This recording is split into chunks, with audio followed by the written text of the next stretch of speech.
நேயர்கள் அனைவருக்கும் அன்பார்ந்த வணக்கங்கள். நான் உங்கள் வாழ்க வளமுடன் ஜோதிடர் ஸ்ரீ குரு சுந்தர வடிவேல். இப்போ பார்த்தீங்கன்னா 2025 கார்த்திகை மாத பலாபலன்கள் எப்படி இருக்க போகுது, என்ன செய்யலாம் அப்படிங்கிறதை பற்றி ஒவ்வொரு ராசிக்கும் விரிவாக தெளிவாக நம்ம பார்க்க இருக்கிறோம். அந்த வகையில் இப்போ கார்த்திகை மாதம் அப்படின்னாலே மிகப்பெரிய சிறப்பு வாய்ந்த மாதம் கார்த்திகை மாதம். ஏன்னா சூரிய பகவான் பார்த்தீங்கன்னா காலச்சக்கரத்தின் 8ஆம் இடத்துல இருந்து அருள்பளிக்கக்கூடிய ஒரு அற்புதமான மாதமாக இந்த மாதம் அப்படிங்கிறது அமைஞ்சிருக்குது. அதுலேயும் மிக மிக சிறப்பு அப்படின்னு எடுத்துக்கிட்டோம்னா திருவண்ணாமலை தீபம். கார்த்திகை மாதம்னால எல்லாருக்குமே ஞாபகத்துக்கு வரக்கூடியது தீபம்தான். அப்போ திருவண்ணாமலை தீபம் அப்படிங்கிறது அது ஒரு பக்கம் இருந்தாலும் பரணி தீபம் அப்படிங்கிறது நம்ம வீட்டில் ஏற்றுறது உண்டு. இந்த பரணி தீபம் அப்படின்னு பார்த்தோம்னாக்க நம்மளோட முன்னோர்கள் பித்திருக்கள் சம்பந்தப்பட்ட விஷயத்துக்கும் அதே போல் குடும்பத்தின் மகிழ்ச்சி, சுபிச்சம், செல்வாக்கு, வசதி, லட்சுமி கடாட்சம் போன்ற அனைத்து விஷயங்களுக்குமே பார்த்தீங்கன்னா இந்த தீபம் ஏற்றி வழிபாடு செய்கிறது அப்படிங்கிறது வந்து மிக முக்கியமான ஒரு விஷயமாக இருக்குது. அப்போ இந்த கார்த்திகை மாதத்தில் இந்த கார்த்திகை தீபம் அப்படிங்கிறது பார்த்தீங்கன்னா கொண்டாடப்பட வேண்டிய மிகப்பெரிய முக்கியமான நிகழ்வாக இது இருக்குது.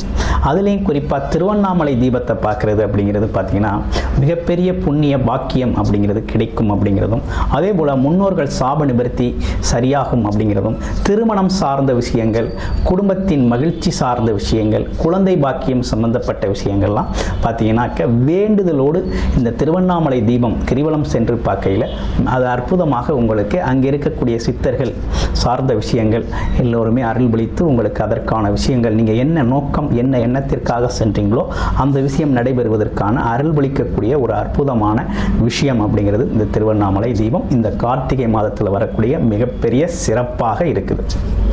அடுத்து இப்போ ஒவ்வொரு மாதமும் நம்ம ஒவ்வொரு ராசிக்கும் என்னென்ன விதமான பலன்கள் இருக்குது அப்படிங்கிறதை பற்றி கிரக மாற்றங்கள், கிரக பயிற்சிகள் அதை பொறுத்து ஒவ்வொருத்தருக்கும் ஒவ்வொரு விதமான பலன்களும் நட்சத்திர பலன்களும் சேர்த்து நம்ம கொடுத்துக்கிட்டு இருக்கோம். அந்த வகையில் பார்த்தீங்கன்னா இப்போ இந்த கார்த்திகை மாதத்தில் நடந்திருக்கக்கூடிய கிரக மாற்றங்களால் என்னென்ன விஷயங்கள் உங்களோட வாழ்க்கையில் எது சார்ந்த முயற்சிகள் கை கொடுக்கும், எது சார்ந்த விஷயத்தில் கொஞ்சம் தாமதமாக எடுத்துக்கலாம் அப்படிங்கிறதை பற்றி முழுமையாக விரிவாக நம்ம இப்போ பார்க்க இருக்கிறோம். இப்போ உங்களுடைய ராசிக்கு எப்படி இருக்கும் அப்படிங்கிறத விரிவாக பார்ப்போம். காலச்சக்கரத்தின் முதல் ராசியாக இருக்கக்கூடிய மேசராசி அன்பர்களுக்கு இந்த கார்த்திகை மாதம் என்ன விதமான மாற்றங்கள், முன்னேற்றங்கள் நகல இருக்குது. அது மட்டும் இல்லாமல் இப்போ என்னன்னு பார்த்தீங்கன்னாக்க உங்களுடைய ராசியிலிருந்து இருக்கக்கூடிய கிரக மாற்றங்கள்லாம் எப்படி இருக்குது அப்படிங்கிறத இப்போ பார்க்கலாம். இப்போ உங்களுடைய ராசிநாதன் சொல்லக்கூடிய செவ்வாய் பகவான் பார்த்தீங்கன்னா ராசிக்கு 8ஆம் இடத்துல இருக்கக்கூடிய ஒரு நிலை, அதே நேரத்தில் ஆட்சி பெற்று இருக்கக்கூடிய ஒரு அமைப்பு அப்படிங்கிறது ரொம்ப அற்புதமாக இருக்குது. இரண்டாவது விஷயம் என்னன்னு கேட்டிங்கன்னா உங்கள் ராசியிலேயே பார்த்தீங்கன்னாக்க உங்கள் ராசிக்கு 8ஆம் இடத்துலையே சூரிய பகவான், அது மட்டும் இல்லாமல் பார்த்தீங்கன்னா புதன் செவ்வாய் அப்படிங்கிற 3 கிரகங்கள் இணைவு பெற்று இருக்குது. ராசிக்கு 7ஆம் இடத்துல சுக்கிர பகவான் ஆட்சி பெற்று இருக்கக்கூடிய அருமையான ஒரு அமைப்பு. ராசிக்கு 5ஆம் இடத்துல கேது பகவான் இருக்கிறார். ஸோ உங்களுடைய ராசிக்கு 11ஆம் இடத்துல ராகு பகவானும், 12ஆம் இடத்துல சனி பகவானும், குரு பகவான் அப்படிங்கிறவர் இவ்வளவு நாளாக 4ஆம் இடத்துல இருந்தவர் இப்போ பார்த்தீங்கன்னா உங்களுடைய ராசிக்கு 4ஆம் இடத்துல இருக்கிறார். அதுவும் வக்ரவம் பெற்று இருக்கிறார். அதுக்கு முன்னால் பார்த்தீங்கன்னா 3ஆம் இடத்துல இருந்தார். இதுதான் கிரக மாற்றங்கள். இந்த கிரக மாற்றங்களுக்கு என்ன விதமான வலிமைகள் இப்போ இருக்குது அப்படிங்கிறத நம்ம பார்க்க போகிறோம்.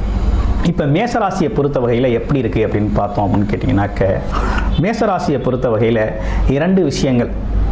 இவ்வளவு நாக ராசிநாதன் அப்படின்னு சொல்லக்கூடிய செவ்வாய் பகவான் பல்வேறு விதமான விஷயங்களில் தலையிட்டு பார்த்தீங்கன்னா கடந்த 6 மாதத்துக்கு முன்னாலெல்லாம் பார்த்தீங்கன்னா ரொம்ப சிரமத்தை சந்திச்சிட்டிங்க. 3 to 6 மாதங்கள் அப்படிங்கிறது ரொம்ப சிரமம். அது மட்டும் இல்லாமல் இப்போ ஒரு முக்கியமான ஒரு விஷயம் என்னென்னா வேலை, உங்களோட குடும்ப வாழ்க்கை எப்படி இருக்கும் அப்படிங்கிறத தான் நம்ம பார்க்க போகிறோம். இப்போ குடும்ப வாழ்க்கை, திருமண வாழ்க்கை எப்படி இருக்க போகுது அப்படின்னா அதுக்கு ரொம்ப ஃபேவரான காலம். இந்த காலம் ரொம்ப அற்புதமாக இருக்குது.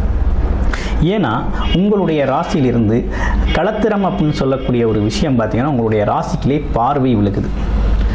அது மட்டும் இல்லாமல் உங்கள் ராசிக்கு இப்போ பார்த்தீங்கன்னாக்க நடப்பில் திருமணம் ஆனவர்கள், குடும்ப பிரச்சனையால் தத்தளிக்கிறவர்களுக்கெல்லாம் பார்த்தீங்கன்னா இப்போ சரியாகக்கூடிய ஒரு நிகழ்வு அமைப்பு அப்படிங்கிறது உருவாயிருக்கு.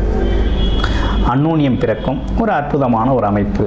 குடும்ப பிரச்சனைகள் எல்லாமே ஒரு குடும்பம், கணவன் மனைவி பிரச்சனை இதெல்லாம் சரியாகி ஒரு அமைதியான சூழ்நிலை உருவாகக்கூடிய அமைப்பு.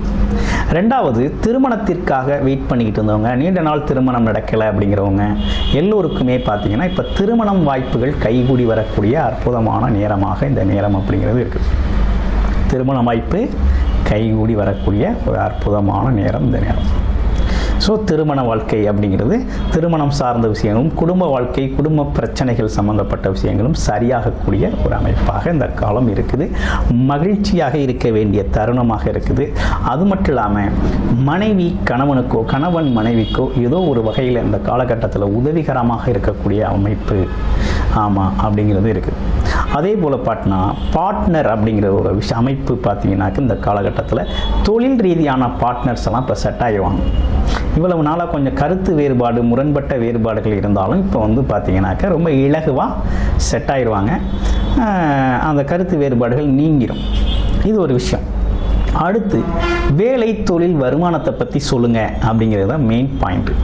இப்போ என்னென்னா மேசராசியை பொறுத்த வகையில் வேலை தொழில் வருமானம் அப்படிங்கிறது பார்த்தீங்கன்னா ஒன்றும் பெரிய பிரச்சனை அப்படின்னு சொல்கிற மாதிரி இல்லை.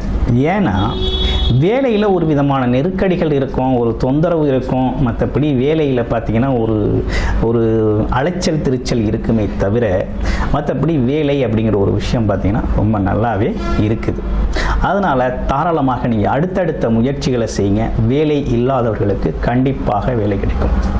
அதே நேரத்தில் வேலையில் இருக்கிறவங்க கொஞ்சம் பொறுமையும் நிதானத்தோடும் போங்க, அவசரப்பட வேணாம். ஏன்னா ராசிநாதன் ராசிக்கு 8ஆம் இடத்துல இருக்கிறதுனால என்னென்னா பழைய விஷயங்களை அவர் அப்படி பண்ணிட்டாரு, இவர் இப்படி பண்ணிட்டாரு, அப்போ அவர் இப்படி செஞ்சார், அவர் இந்த வார்த்தையை சொன்னார் அப்படின்னு தேவையில்லாத விஷயங்களை பேசி கிளறி அதன் மூலமாக ஒரு டென்ஷன் ஆகி ப்ரெஷரை உருவாக்கி சண்டை சச்சரவுகளை உருவாக்கிக்கிறது அப்படிங்கிறது வரும்.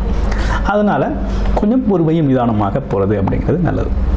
சரி, தொழில் செய்கிறவங்களுக்கெல்லாம் லாபம் இருக்குமா அப்படின்னா உறுதியாக தொழில் வளர்ச்சி, தொழில் செய்கிறவங்க அனைவருக்குமே நல்ல லாபம், நல்ல முன்னேற்றம் கிடைக்கக்கூடிய ஒரு அற்புதமான காலகட்டமாக இந்த காலகட்டம் இருக்குது. ஏன்னா குரு பார்வை ரொம்ப அம்சமாக இருக்குது. அதனால் தொழில் வளர்ச்சி அப்படிங்கிறது அதிகரிக்கும். அதே போல் லாபம் கிடைக்குமா அப்படின்னா கண்டிப்பாக லாபம் கிடைக்கும். அடுத்து இன்னொரு எல்லாரும் ஒருத்தவங்க கேட்குற கேள்வி என்னென்னா, சனி பகவான் பார்த்தீங்கன்னா சனி பகவான் ராசிக்கு 12ஆம் இடத்துல ஜென்ம சனியா 7.5 சனி காலத்தில் இருக்கிறாரே, ஏதோறும் சிரமங்கள் உண்டா, விரயச்சனி விரயம் எதுவும் ஏற்படுமா அப்படிங்கிறது கேள்வி. இப்போ சனியோட பாதிப்பும் உங்களுக்கு குறைஞ்சிருச்சு. ஏன்னா குருவின் பார்வை 4ஆம் இடத்துலேருந்து குருவின் பார்வைப்பட்டதால் பார்த்தீங்கன்னா இந்த 7.5 சனி அப்படிங்கிற ஒரு விஷயம், அதில் ஏற்பட்ட வீரியம், அதில் ஏற்பட்ட விஷயங்கள் பார்த்தீங்கன்னா குறைந்திருக்குது. குறையக்கூடிய ஒரு காலகட்டமாக இந்த காலகட்டம் இருக்குது. வேலை தொழிலில் இருந்த சிரமங்களும் கொஞ்சம் கொஞ்சம் படிப்படியாக அதில் இருக்கக்கூடிய இன்னல்கள் குறைஞ்சு ஒரு இணக்கமான சூழ்நிலை, மகிழ்ச்சியான சூழ்நிலை அப்படிங்கிறது உருவாகும். ஒரு நல்ல அமைப்பு உருவாயிருக்கு. அடுத்து, அரசு படிக்கிற குழந்தைகளுக்கு அரசு வேலை சம்மந்தப்பட்ட முயற்சி பண்ணுறவங்க நல்லா முயற்சி பண்ணுங்கள், சூப்பராக நல்லா வரும். ரெண்டாவது, படிப்பு ரொம்ப நல்லா இருக்குது படிக்கிற குழந்தைகளுக்கு. சரி, வயதானவர்கள் மூத்தவர்கள்லாம் எப்படி இருக்குது அப்படின்னு பார்த்தீங்கன்னா உடல் ஆரோக்கியத்தில் மட்டும் கொஞ்சம் கவனம் எடுத்துக்கோங்க. ஏற்கனவே மருந்து மாத்திரை இந்த மாதிரி எதுவும் சாப்பிட்டுக்கிட்டு இருந்தீங்க அப்படின்னா அந்த காலகட்டத்தில் கொஞ்சம் நல்ல மாற்றம் தெரியும், முன்னேற்றம் தெரியும். அதில் ஒரு மாற்றம் முன்னேற்றம் தெரியும். உடல் ஆரோக்கியத்தில் ஒரு நல்ல மாற்றம் அப்படிங்கிறது தெரியும். ஓகேங்களா? அடுத்து, மனம் சார்ந்த தடுமாற்றம் அப்படிங்கிறது ரொம்ப நாளாக இருந்துச்சு இல்லையா, இப்போ அதெல்லாம் மாறிடும். ஒரு குழப்பம், ஒரு சூழ்நிலையெல்லாம் மாறி ஒரு நல்ல சூழ்நிலை அப்படிங்கிறது உருவாகக்கூடிய அமைப்பு இருக்குது. ஸோ இப்படிப்பட்ட அமைப்புகளோடு இருக்கக்கூடிய இந்த கார்த்திகை மாதம் அப்படிங்கிறது பார்த்தீங்கன்னாக்க இந்த காலகட்டத்தில் உங்களுடைய பிறப்பு ஜாதகத்தின் தசாபுத்தி நிலை எப்படி இருக்குது அப்படிங்கிறத பார்த்துக்கிட்டு செய்யுங்க. கிட்டத்தட்ட ஓவராலாக பார்த்தோம் அப்படின்னா இந்த கிரக மாற்றங்கள் அப்படிங்கிறது உங்களுக்கு சாதகமான சூழ்நிலையை கொடுக்குது.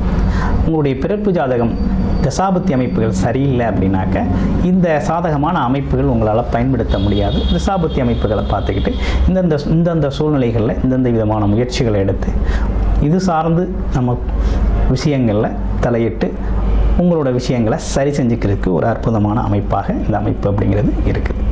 நன்றி, வணக்கம், வாழ்த்துக்கள்.